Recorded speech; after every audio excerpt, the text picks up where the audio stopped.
What's up? Shout out my big homie DJ Vlad.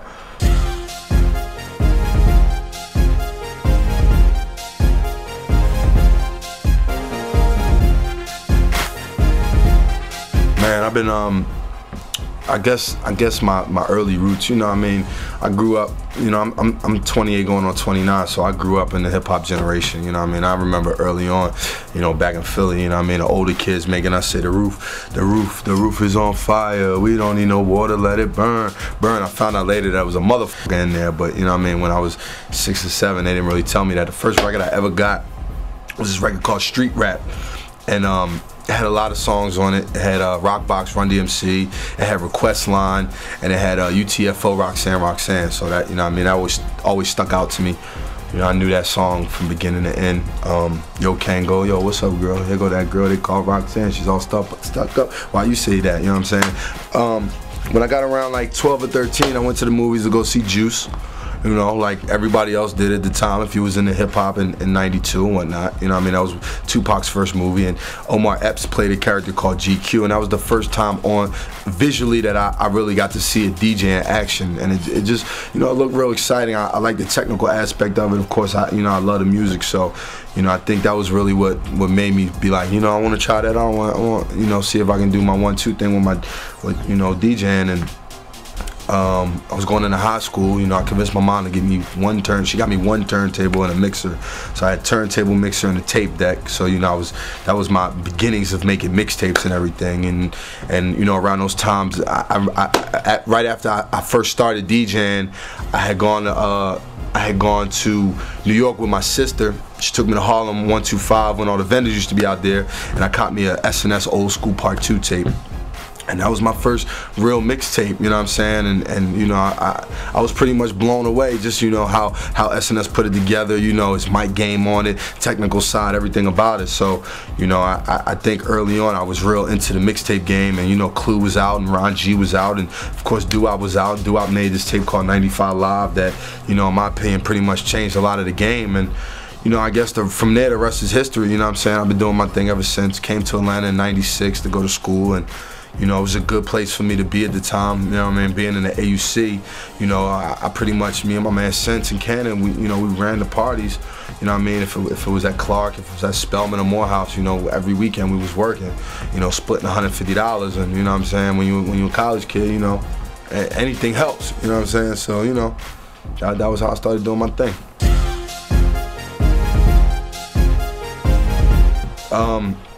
I mean, basically, again, you know, like being a DJ, you know, I think it's important that you really, you know, you gotta be a student of the game, like really doing anything, you know what I'm saying? You gotta take your craft and what is to become a career very seriously. So, you know, I studied all aspects of the game. I mean, you know, being from Philly, like, we have a lot of historical DJs in our city, you know what I mean? Of course, the Cash Moneys was one of the original DMC winners, you know, Jazzy Jeff, DJ Miz, DJ Rand, Cosmic Kev. So I grew up, you know, checking them guys out.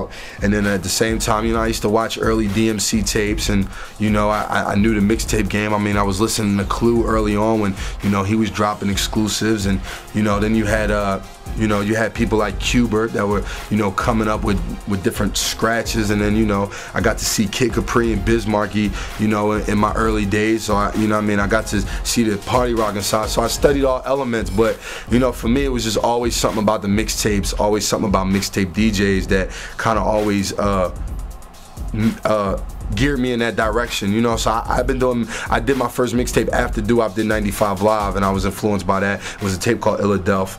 You know, early on I had Black Dot and Malik B and Bahamadia and this group called 100X and Dice Raw. A lot of people who were real influential on the hip hop scene in Philly at the time, you know, kind of doing exclusive freestyles for me and whatnot. And, you know, when I came to the A, you know what I mean, I just, you know, I would hustle my little tapes on campus, basically. I mean, in between classes and whatnot.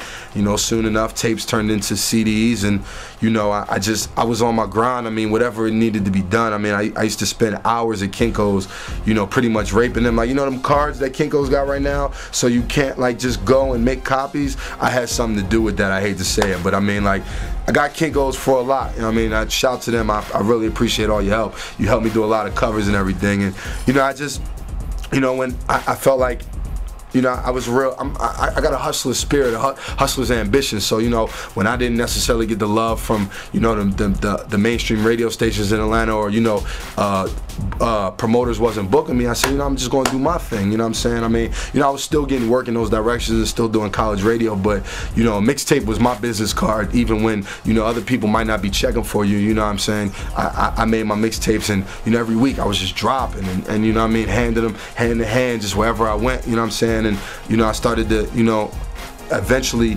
get on my store grind and you know, call stores when I first started Gangsta Grillz. And I remember calling stores and, you know, telling them my name and saying I had a new South tape, and it was like, man, niggas don't want to hear no South mixtape. I mean, I very clearly remember these days. And, you know, I said, you know what, I'm just gonna send you 10 of them, you know, check them out, you know what I'm saying, do what you got to do with it, and I'll call you back in a couple months. And, you know, I got my store list up, I got my relationships up, and, you know, eventually, you know, DJ Drama started to spread, and even more than that, Gangsta Grillz started to spread, you know, and Gangsta Grillz at the time in them early Gangsta Grillz days was bigger than DJ Drama, you know what I'm saying, and that was cool with me because I had created a brand. So, you know, I eventually, you know, I mean, you know, I kind of had an understanding that if I stayed on my job, you know, I would be somewhat in the position I am in today. You know, it's still kind of, you know, it's very gratifying and very humbling that I got here. But, you know, when you work hard, it pays off.